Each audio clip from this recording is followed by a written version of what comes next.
Welcome back to my YouTube channel. तो आज हम बात करते हैं कि ड्रग्स एडमिनिस्ट्रेशन क्या होता है या ड्रग्स का सिद्धांत क्या होता है, किसको फॉलो करके आपको ड्रग्स देना चाहिए पेशेंट को, किस हिसाब से उसको लगाना चाहिए।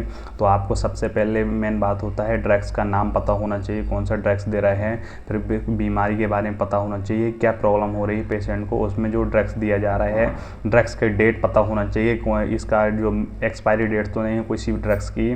टाइम का पता होना चाहिए कि आपको कौन से टाइम पे आपने पहले ड्रग्स दिया है और दूसरा ड्रग कौन से टाइम पे दे रहे हैं, इसका पता होना चाहिए। वो आपको मेन होता है रूट, किस रूट से आपको ड्रग्स देना है, इस ड्रग्स का रूट भी पता होना चाहिए। जो भी आप चाहे आईवी दो या सब्टिट्यूनियस दो या इंट्रामस्कुलर दो, कुछ भी दो, आपका इसका रूट पता होना चाहिए। और सबसे मेन होता है आपका टाइमिंग। तो टाइमिंग के हिसाब से आपको ड्रग्स का टाइम पता होना चाहिए, किस टाइम पे आपको कौन सा ड्रग्स देना है, वो ही इस सिद्धांत को फॉलो करता है। तो इस वीडियो में सारी जानकारी आपको देने वाले हैं। Principle of administration of medicine, दवा प्रशासन के सिद्धांत क्या होते हैं, किस सिद्धांत को फॉलो करके आपको मेडिसिन देना चाहिए। एंड ऑफ मेडिसिन को दवा प्रशासन के 5 अधिकार होते हैं जिसको फॉलो करके आपको पेशेंट को दवा देना चाहिए।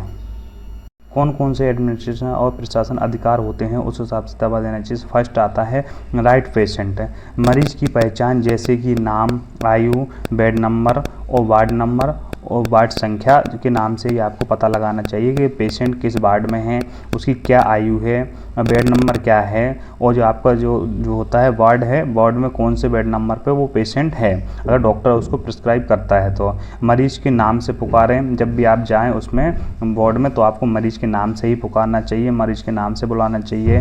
पेशेंट को खुद से अपनी पहचान बताने के लिए कहें, पेशेंट से नाम पूछना चाहिए कि पेशेंट का नाम क्या है, उसी से उसका नाम पूछे। अगर कोई और साथ में होता तो कभी कभी क्या होता है उसका नाम घर पे कुछ और बोला जाता है, हॉस्पिटल में जो मेन नाम होता है वही लिखा जाता है। ठीक है। फिर सेकंड बात है कि राइट मेडिसिन ड्रग्स, जो सही मेडिसिन और सही ड्रग्स का क्या होता है अनुमान, उसका बात करते हैं। कंपेयर ड्रग कार्ड्स, जो उसका जो होता है जहाँ पर पेशेंट का एक कार्ड बनता है जिस पर ड्रग्स के बारे में लिखा रहता है, कौन से हमने कब ड्रग्स दिया है उसको आपको देखना चाहिए। मरीज को मेडिसिन का रिकॉर्ड 3 बार चेक करना चाहिए और उसके साथ लेबल डेट के साथ उसको देखना चाहिए। मेडिसिन का डोज और मेथड का पता करना चाहिए, किस प्रकार से आपको मेडिसिन का डोज देना है, कौन सी मेथड से देना है और कितनी मात्रा में उसको ड्रग्स देना है। अगर बात करें मेडिसिन के साइड इफ़ेक्ट के बारे में आपको पता अच्छे से होना चाहिए कि इस मेडिसिन को आपने दिया है तो उससे क्या साइड इफ़ेक्ट हो सकता है, और उस साइड इफ़ेक्ट से बचने के लिए उसके बारे में पता होना चाहिए कि इस साइड इफ़ेक्ट जो भी होगा पेशेंट को तो उसको ठीक कैसे किया जा सकता है, और तुरंत आपको डॉक्टर को इसके बारे में इन्फॉर्म करना चाहिए किसी प्रकार का साइड इफ़ेक्ट अगर होता है तो। अब बात करते हैं राइट अमाउंट ड्रग्स, जो आपके जो राइट अमाउंट क्या होता है डोज, या आपको जो देते हैं मेडिसिन का तो उसका डोज क्या होता है राइट अमाउंट में। आपको जो डॉक्टर द्वारा बताएगा ऑर्डर को फॉलो करना चाहिए और ऑर्डर की उसकी जांच करना चाहिए। किसी अन्य नर्स के साथ अगर कोई पहले से आपकी कोई नर्स आपके वार्ड में काम कर रही है तो उससे आपको पूछ लेना चाहिए कि क्या डॉक्टर प्रिस्क्राइब करके गया है, कितना आपने डोज दे दिया है और आपका कितना डोज आपका पेशेंट को देना बाकी है। तो उसके बारे में नर्स है जो पहले जो ड्यूटी कर रही थी उस नर्स से पता करके ही दूसरी नर्स को इसका डोज के बारे में बताना चाहिए और उसको बता देना चाहिए इतना डोज बाकी है, इतना हमने दे दिया है। Right method route of administration, किस रूट से आपको क्या देना है, सब्स्टिट्यूशन देना है, आईवी देना है, क्या देना है और इसकी सही मेथड को प्रयोग करना चाहिए। प्रशासन का जो होता है एडमिनिस्ट्रेशन, जो मार्ग निर्धारित करने के लिए चिकित्सक जो होता है आदेश के पदों को पुष्टि करता है, क्या डॉक्टर द्वारा इसका पुष्टि करता है किस प्रकार से आपको इसको देना चाहिए।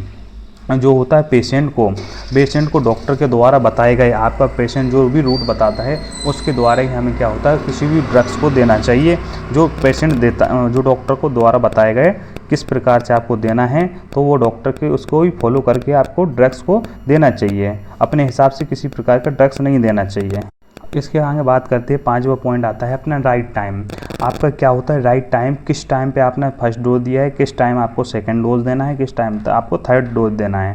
तो right time, check the frequency of the record of the order, जो आपको जो ऑर्डर होता है किस ऑर्डर में आपको मेडिसिन दिया है, किस ऑर्डर में आपको मेडिसिन देना है, तो इसकी बार बार जांच करते रहना चाहिए। अगर किसी प्रकार से कोई भी आपका जो होता है ड्रग्स आपका टाइम थोड़ा बढ़ गया है, कम हो गया है, तो आपको उसको भी आपको एक बार डॉक्टर से कंसल्ट करने लेना चाहिए कि आपको सर ये हमने पहले ड्रग्स दे दिया है तो इसको हम कितने देर बाद आप आगे का ड्रग्स देंगे या आप बाद में कितने टाइम तक देंगे, तो इसके बारे में हमें डॉक्टर से कंसल्ट करके ही दूसरा ड्रग्स देना चाहिए और सही समय पर आपको पेशेंट को ड्रग्स देना चाहिए, जिससे क्या होता है कि सही तरह से उसको क्या होता है वर्क करे।